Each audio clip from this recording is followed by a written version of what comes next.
We shouldn't talk about this may contain graphic descriptions and/or explicit content that may not be suitable for all listeners. Listener discretion is advised.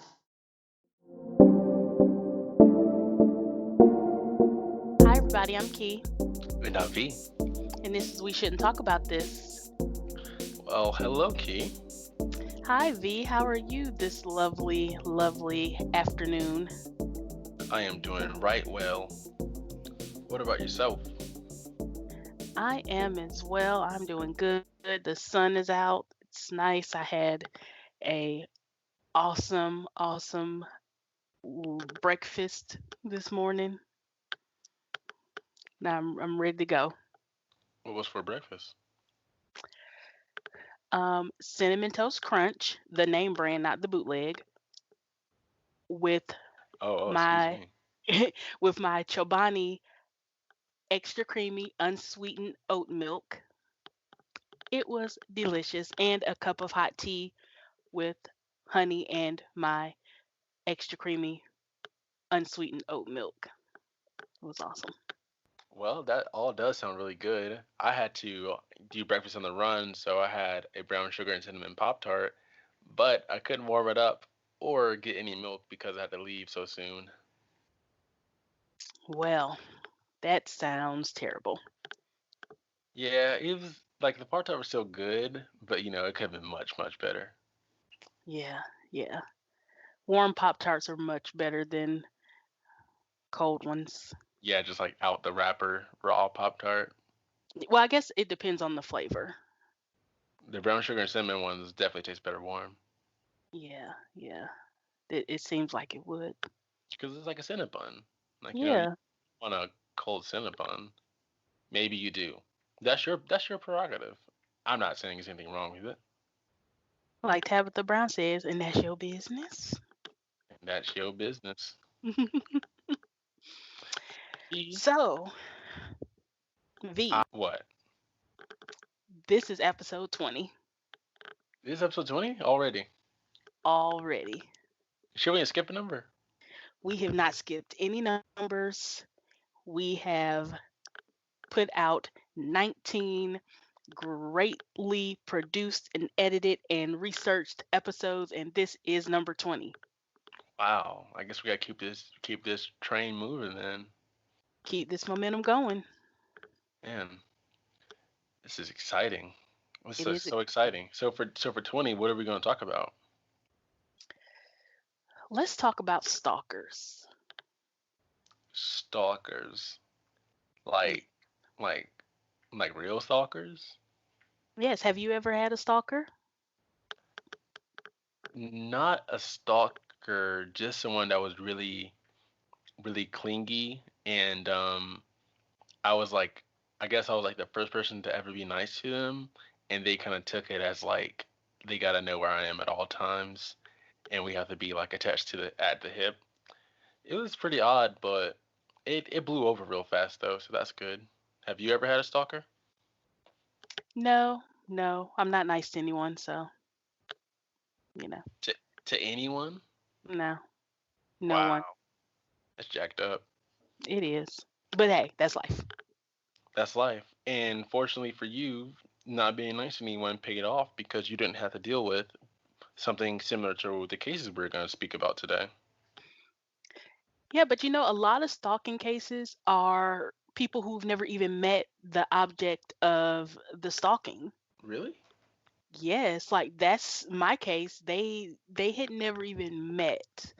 And a lot of celebrities get stalkers, like people who have never even actually met them just become their stalkers because they're so enamored with the person they see on TV or, you know, in magazines. That is so unfortunate. Yes, it is. So, I guess it doesn't matter whether you're nice or mean or somewhere in between. You could get a stalker. Yeah, I guess no one's safe now. Here I am No one is thinking safe. that the mean people weren't subjected to it, but no. Think again. Right. Mm. That's why I said that's life. Hey, I could be as mean as I want to be and still possibly get a stalker. Well, hopefully our listeners are awesome people and are not crazy at all and want to track us down and see every little detail about us and everything. But hey, if you love us that much, then that's awesome. Just do it the safe way. I mean, if there's anyone in Australia that wants to marry me and move me to Australia, I am totally up for that. Oh yeah. Yes. You can stalk me from Australia. Actually, this is an invitation. You don't have to stalk. Just email at we shouldn't talk about this at gmail.com and be like, Key, I love you. I live in Australia. Here's a plane ticket. Come on. Boom. I'm there. Oh man, just think about how difficult it would be to do remote shows with the time difference, right? Right. Well, that's life. That's life. We had to do one. You gotta do like one day where it's the middle of the night for you, and one day it's the middle of the night for me, just to make it fair. And I'm okay with that. I'm okay with that. Well, okay. Would you like to begin? Sure. I guess we will get into our stories. So gather around, children. It's time for a tale of crime. Now, my story is about Rebecca Schaefer. Rebecca Lucille Schaefer was born in Eugene, Oregon on November 6, 1967. She was the only child of Dana, a writer and instructor at Portland Community College, and Dr. Benson Schaefer, a child psychologist. Being raised in the Jewish religion, she initially had aspirations to become a rabbi, but she began modeling during her junior year in high school.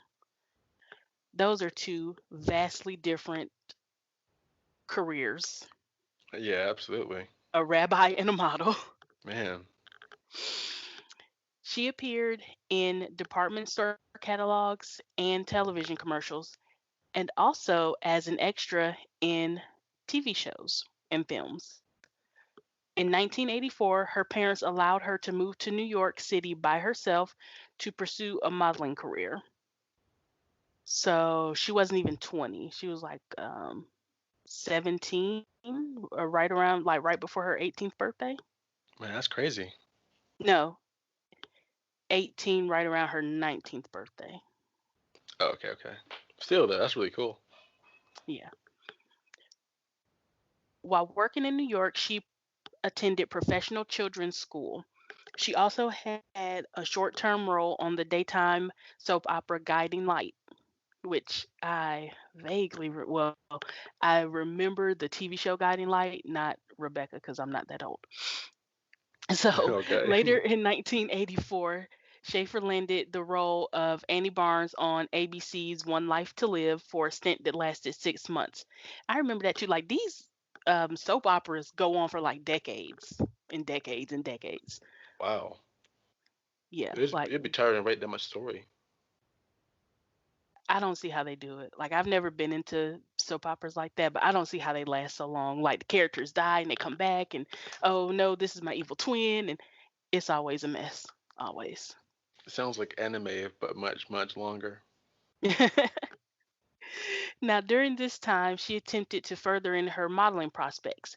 At 5'7", she was considered too short for high fashion modeling and struggled to find work. In 1985, she moved to Japan in hopes of finding more modeling jobs, but still encountered difficulty due to her height and weight. She returned to New York City and decided to focus on her acting career. Now, she was not like overweight, so I don't know if just like in comparison to the Asian models, she was like too big for the clothes.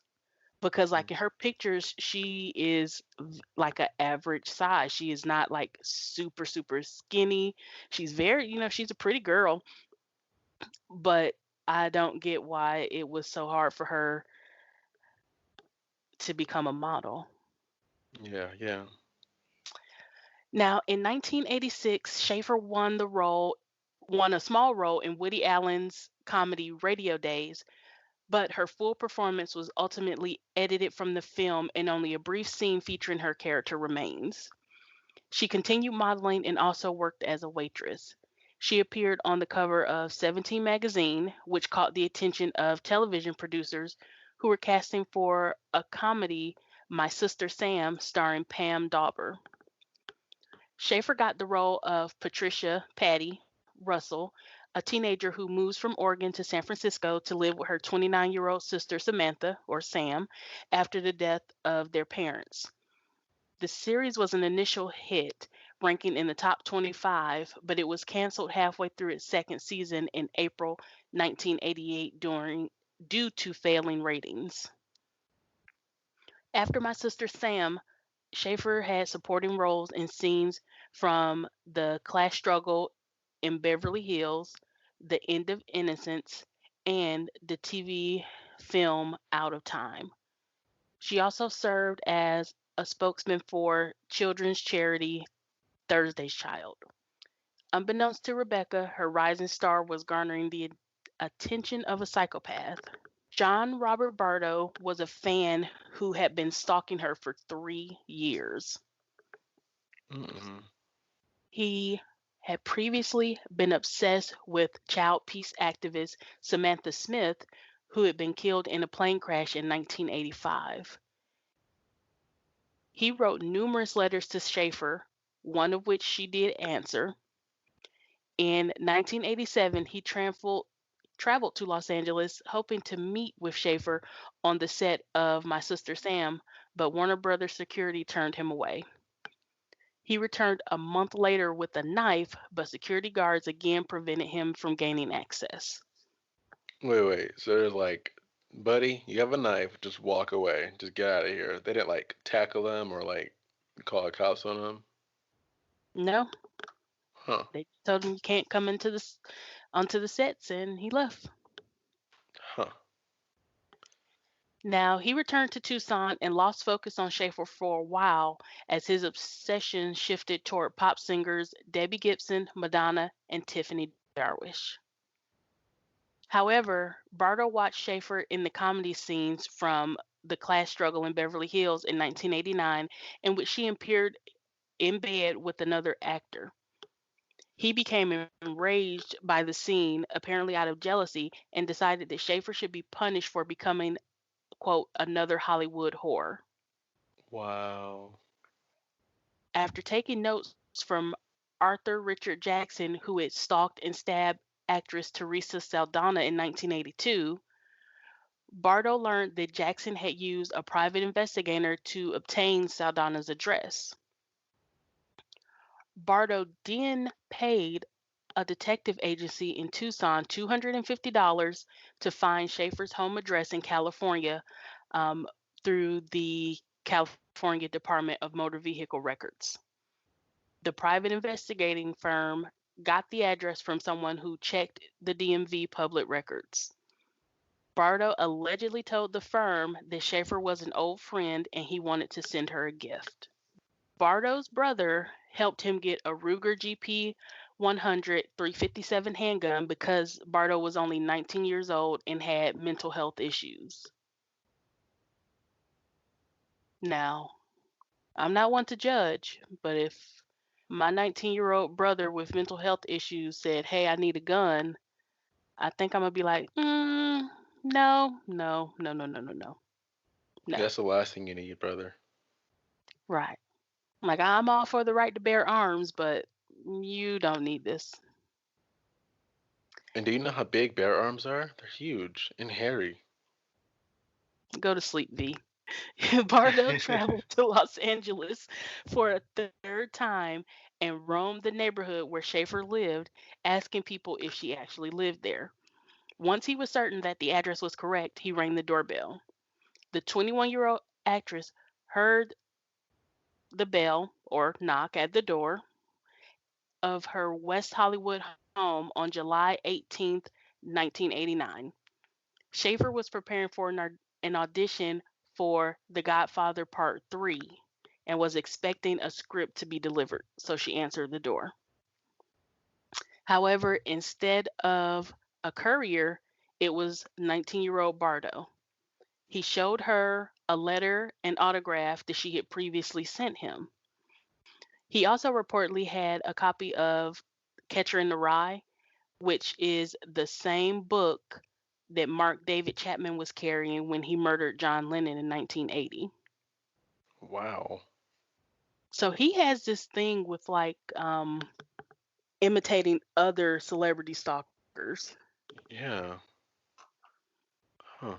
So, after a short conversation, Schaefer reportedly told him, "Please take care," and she asked him not to come to her home again. He went to a diner nearby and had breakfast and then returned to her apartment an hour later. She answered the door with, quote, "a cold look on her face," Bardo later said. He pulled the gun from a brown paper bag and shot her in the chest at point blank range in the doorway of her apartment building. Schaefer screamed and collapsed in her doorway. She was just screaming, he told psychiatrist Dr. Park Dietz. She was going, "Why? Why?" I was still fumbling around, thinking I should blow my head off and fall on her. But Bardo fled instead. A neighbor called an ambulance and she was taken to Cedar Sinai Medical Center, where she was pronounced dead 30 minutes after her arrival. That is so terrible. Oh my. It's extremely sad. Now, the Tucson police chief, Peter Ronstadt, arrested Bardo the next day after motorists reported a man running through traffic on Interstate 10 yelling, "I killed Rebecca Schaefer." He immediately confessed to the murder upon being arrested.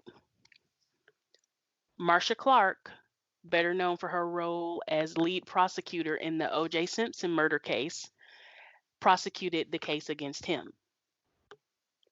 Bardo was convicted of capital murder in a bench trial and was sentenced to life in prison without the possibility of parole. Now, he he did what I would, well, let me preface this. If I'm being prosecuted for something I know I didn't do, I would take a bench trial. I mean, he was Okay. running Okay. around the internet, I mean, not the internet, the interstate screaming that I murdered Rebecca Schaefer. So, yeah, I mean, he Yeah. definitely was not innocent. But I'm telling you, I feel like I've said this before. Always take a bench trial if you didn't do it. Because a trial is just a judge. Who's going to know the law better? A judge or 12 civilians who don't know you, don't know legalese, don't know the terminology? 12 people can't even agree what to put on a pizza. Right. Right. You really want them to agree on what's going to happen with your life? No. Very true. Very true. So, Rebecca Schaefer's death also helped prompt the passage or the 1990 passage of America's first anti stalking laws, which makes it a felony to cause another or their family to be in reasonable fear for their safety and carries a state prison sentence. As of 2019, this law is recognized in all 50 states. Just in So, 2019. yes. Why couldn't Now, to think that it took a celebrity death in 1990, which was only 30 years ago, to make a anti-stalking law man? is ridiculous in itself. It is. It really is. Now, also as a result of Rebecca's death, California law regarding the release of personal information through the DMV was changed, thank goodness. But again, only 30 years ago. Governor George Duckman said effective October 1st, 1989, all commercial organizations requesting personal information from the DMV will be required to register with the department and adhere to detailed new agreements on how the data will be used. In addition, the governor said the DMV will establish a 10-day waiting period before issuing a person's home address to individuals requesting information. During this waiting period, the department will notify the person that a request has been made for his or her information. The person will receive the name of the company or individual who made the request and the reason for it. Now, the information will still be delivered, said Kevin Brett, the governor's press secretary, but there will be a warning issued to the individual. Now, while vast majority of DMV personal information requests are for legitimate lawful purposes, Duke Mayen said, there is a growing concern that this information is also easily available to those who have violent or illegal intentions, such as the suspect in the Rebecca Schaefer case.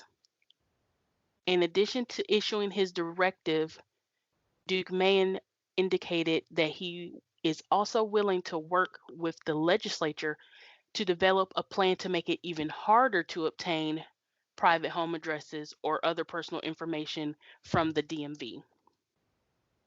Our goal should be to limit access to this information to requesters who have legitimate business purposes, he said.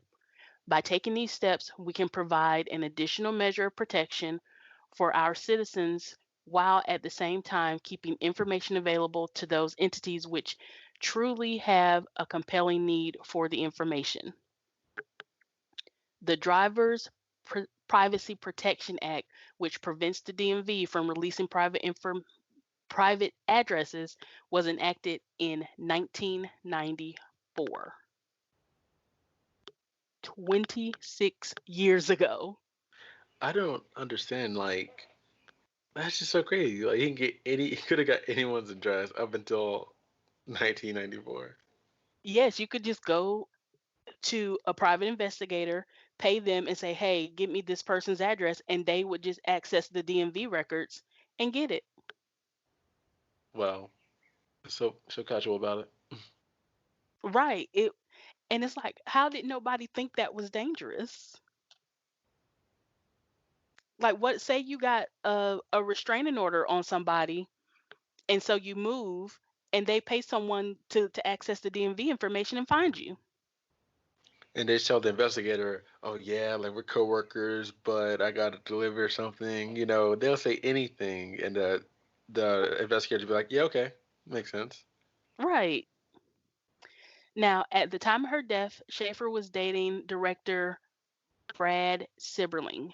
Her death influenced his film Moonlight Mile in 2002 about a man's grief after his fiancee is murdered.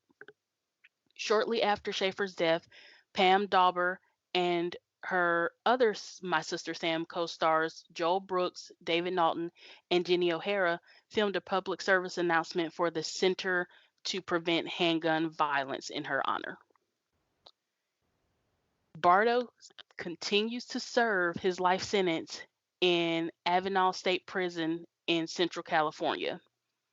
Now, in 2007, he suffered some serious injuries when a fellow inmate stabbed him 11 times when he was at Mule Creek State Prison. Yikes! He survived, though. 11 times. Yeah. Hmm.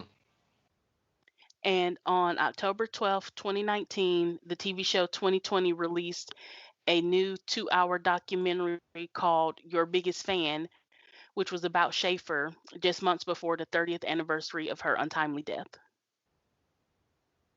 That's so terrible. That is like he had never met her a day in his life and got mad that she was in a comedy sketch in the bed with somebody and killed her over it. That just blows my mind. Oh, And it's sad, like she was just 21. She was on the up and coming celebrityism. She was going to audition for Godfather 3. Had she been a part of the Godfather movies, yeah, like she would. she probably would have took off. Exactly, man. And he just senselessly cut her life short for no reason. I mean, the only good thing that came out of this were the anti-stalking laws Yeah, and the DMV laws. yeah. Which should have not have took this long. It should have been late 20th century for this stuff to have been put in place. It should have been as soon as the DMV was invented. They were like, no, we cannot give out personal information. Yeah. Hmm. It's weird, but That is weird. That's the story of Rebecca Schaefer, a star on the rise who was unfortunately gunned down in her own apartment building by a deranged fan. Man, that's such a terrible fate. That Really, is. like stalkers who murder, they commit crimes of passion, basically, right? I don't think so because he was convicted of like first degree murder, not crime of passion.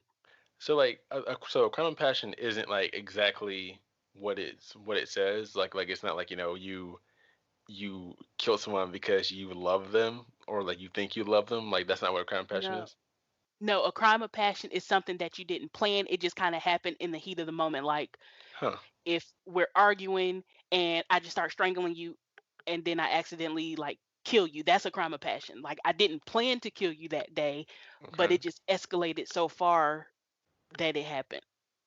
Oh wow, I was taking the term like literally, but Oh, okay then. Learn something new today, everyone. Thank you for being a part of yay. this. Hmm. Well, my story also takes place in California, and it is the story of Tatiana Tarasov. That's an So, interesting name. I like the yeah, name Tatiana, first of all, yes, but Tarasov? she's Russian. Oh, So, Tatiana Tarasov goes by Tanya. Was born January 22nd, 1949. She was she was a daughter of Russian immigrants, born in China, moved first to Brazil, and then to the U.S. And she was in the United States since she turned 14. Her parents were very protective. She couldn't wear makeup. She she was always trying to combat the rules of the house, and sometimes she just lied to get in order with just to get what she wanted, or waiting until she was out the house to like apply her mascara and other makeup and stuff.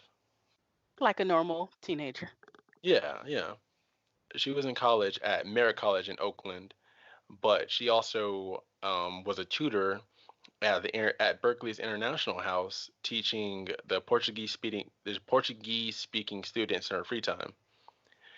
And so one night there was a dance, and I think it was New Year's Eve, and her parents allowed her to go to the folk dance. Be as long as her brother could take her there and drive her back, she was able to go. As long as Alex was able to, her brother. Okay, I mean that seems fair. Like your older sibling has to kind of watch you, like not watch you, but at least be aware of where you are. So I Yeah, that sounds okay, agreeable. yeah. So Tanya was having a great time at the dance, and this was at the University of California's Berkeley International House, and a young Indian man caught her caught her eye, or he she caught his eye, and he was just watching her as she danced and danced and danced. The student who had been staring at her was 22-year-old Prasenjit Podar, a graduate student in naval architecture who lived in the international house and worked as an inspector on marine structures, built miniature marine ships in his spare time, and he was pretty much he was an also an immigrant from India, and he was just like just a student there, but he decided to go to the dance because a couple of his friends asked him if he wanted to go too. Okay, well, no, I can dig it. So Prasenjit, when he actually started speaking to Tanya, he appeared as kind but sort of intense. But he was definitely unlike any other University of California student at the time. He was born in India as a member of the Dalit or untouchable class, a group so low that they are considered beneath the forecast that make up the Hindu system. Prasenjit had fought incredible odds to leave home, let alone to end up in graduate program at Berkeley.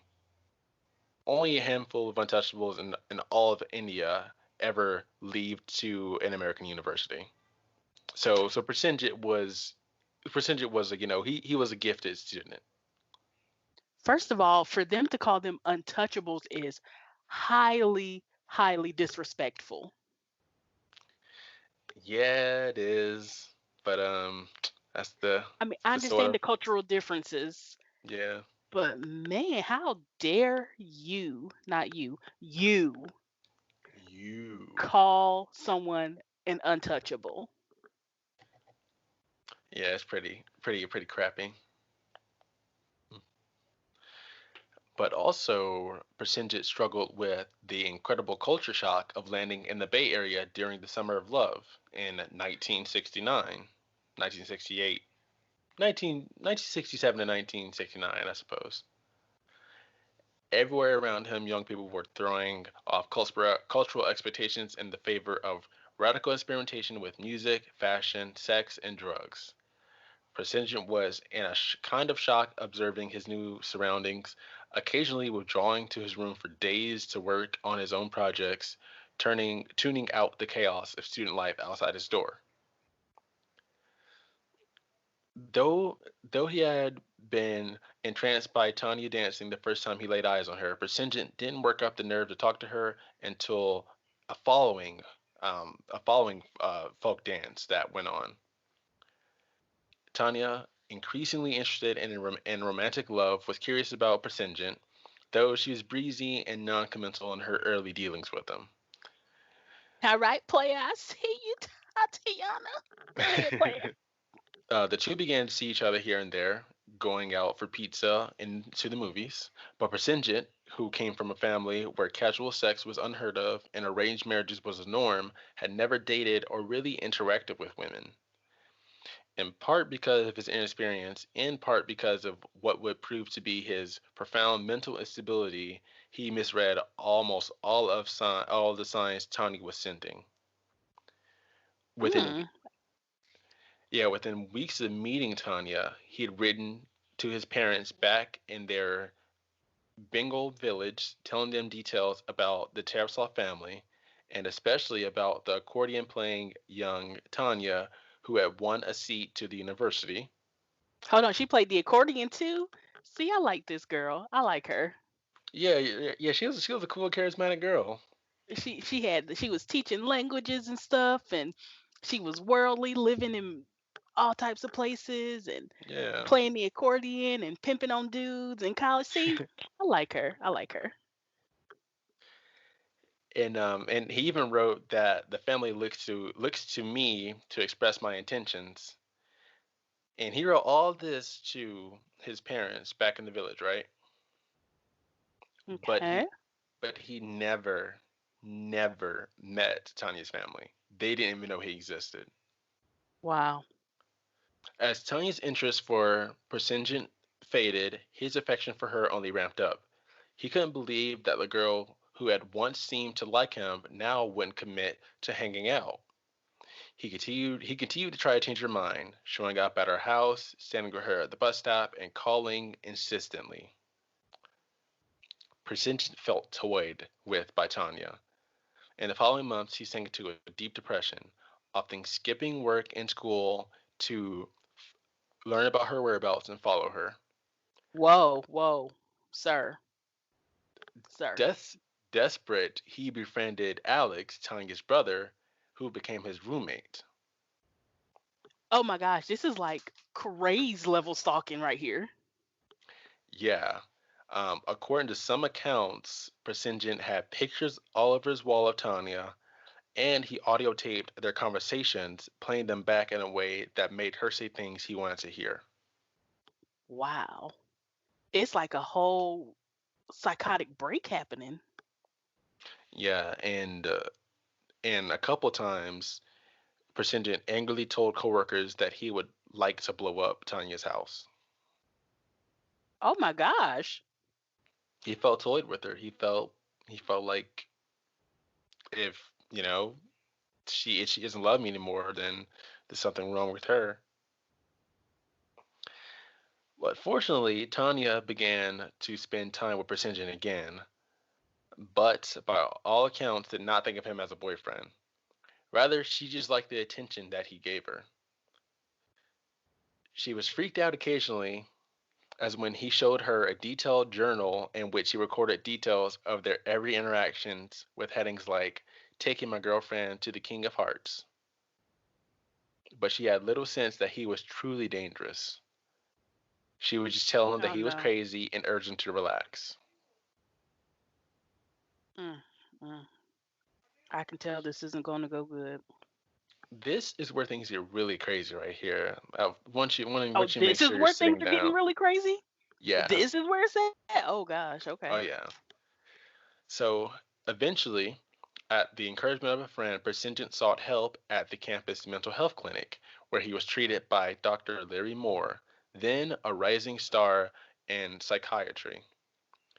Dr. Moore was instantly concerned by the way Persigent talked about Tanya and wondered a number of times whether he ought to breach the doctor patient confidentiality and tell someone about the increasingly dangerous threats Persigent made in his office.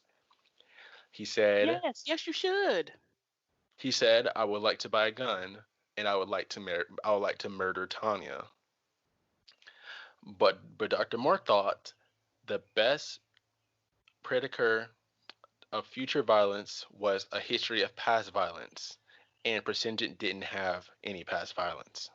So he simply asked Persigent for his word that he would cease all communication with the girl.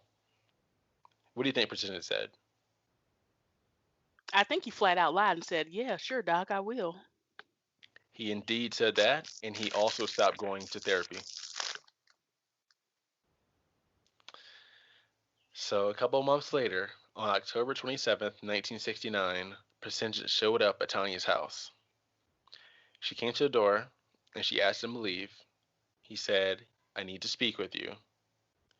She screamed when Persigent pulled out a pellet gun, Oh my god. which he promptly unloaded into her chest. Damn. He walked back into the family's front yawn. Tanya, screaming, lunged toward him, and he pulled out a 13-inch butcher knife and stabbed her 8 times to quiet her, as he would later tell the police. Oh my god. He walked into the house, called the police, and said, "I just stabbed my girlfriend." When police arrived, he calmly said, "Handcuff me, I killed her." Oh my gosh. This is he like really went off the deep end. Yeah, it was it was awful. It's crazy just to think that it started at like one of the school dances, and he just thought she was beautiful, and then built up the courage to speak to her. And just from his culture, it was just unheard of for him, like for him to like just go on dates and stuff like that. So like her reciprocating the attention to him and being one on one with him, he was like, okay, this is my woman. But just being so unstable mentally is just not good.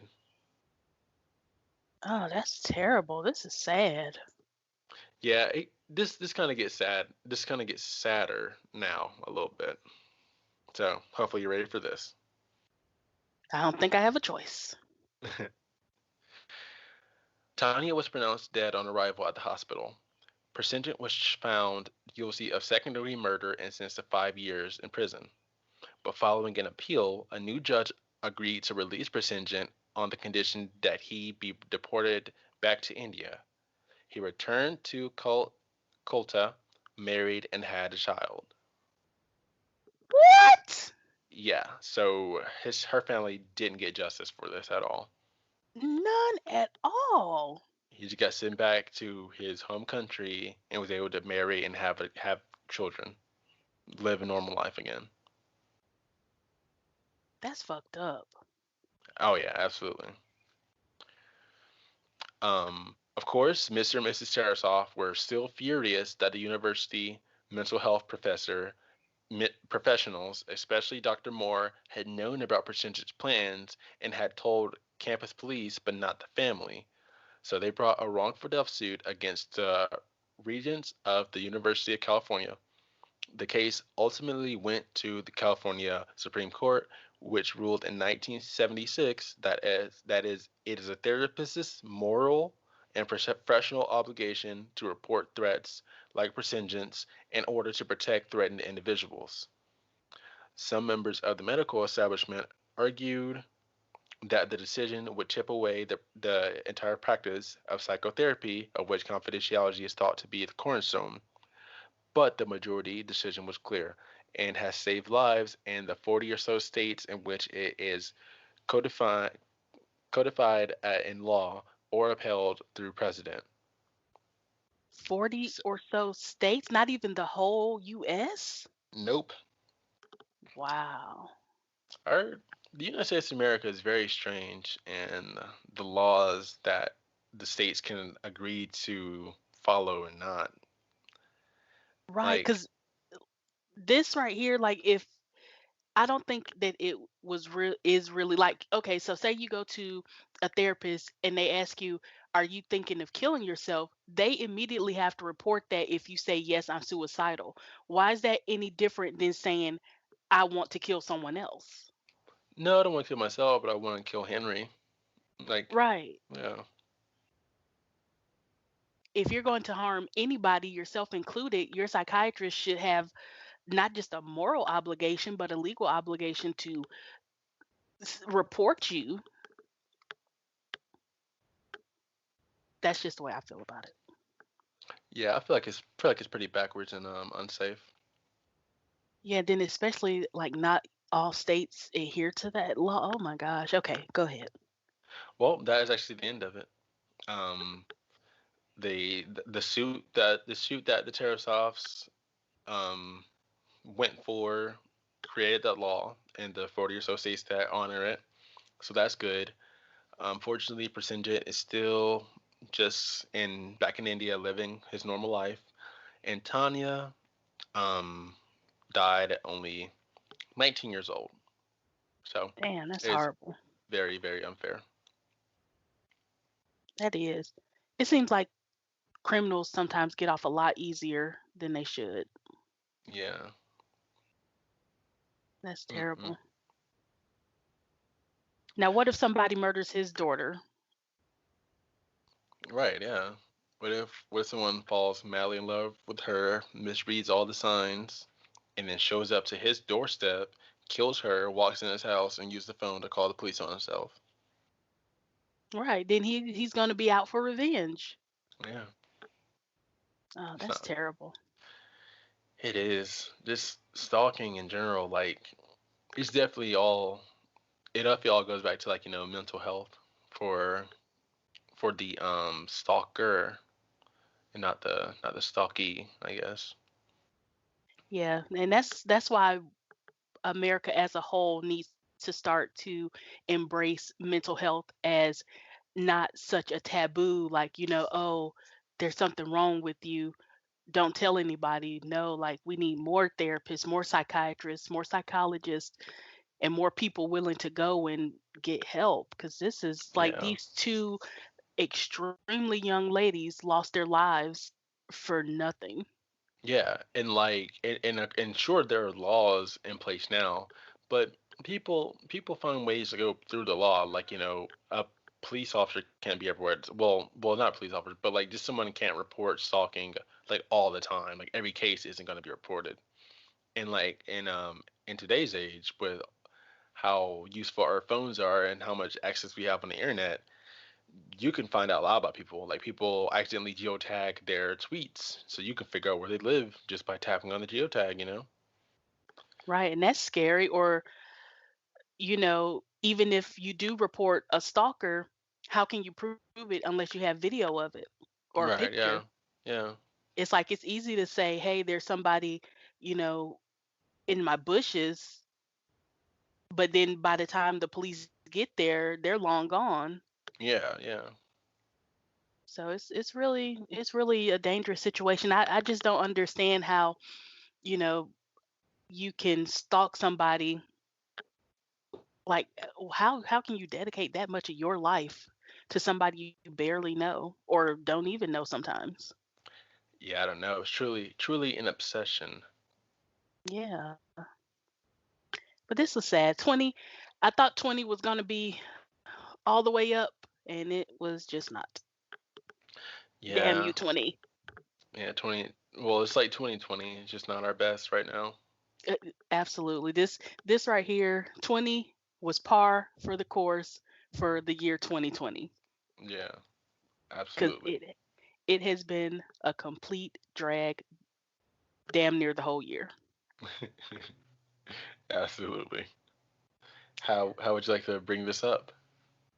Well, yesterday I did do a little shopping cuz I'm back on my mostly well, I'm back on my vegetarian way of eating. You know, I've been eating chicken here and there, but I'm stopping that again. And I found this little product called Pig Out Pigless Bacon Chips, and Hmm. they're actually really good. Pigless bacon chips. Yes, they're made out of mushrooms, and I got chipotle flavor, and I got the cheese flavor. Because once I like opened it and tried the chipotle flavor, I was like, okay, I bet these would be really good cheesy. So I went back into the store and bought a bag of the cheese ones. But they're like these taste like a really good barbecue potato chip. It don't like I thought it was gonna taste like pork rinds maybe, Mm. but no, no, totally different. It tastes like a really smoky, good barbecue chip. And man, it's good. Like I found some really good vegan sour cream, some vegan cream cheese. Like dairy is my thing. Like I love cheese. Man, check you out. You can't tell you nothing. You got the whole setup right now. Yeah, like I don't like milk, but I love cheese and sour cream. So I bought me some vegan alternatives to try to, acclimate myself to those. And I am Mm. on it. And these pig outs are really good. That's what's up. I've been snacking on something lately too. I was over at a friend's house about a week or so ago, and they gave me some animal crackers, and I didn't remember how good animal crackers were.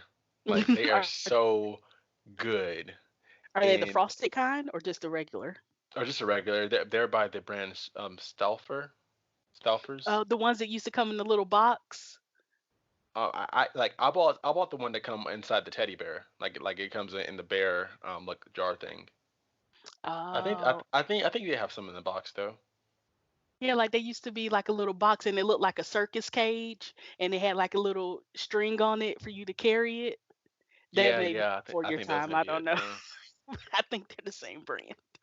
Yeah, these things are so good though. And also that friend, her name is Sydney. Shout out to Sydney for making our great revised intro and outro.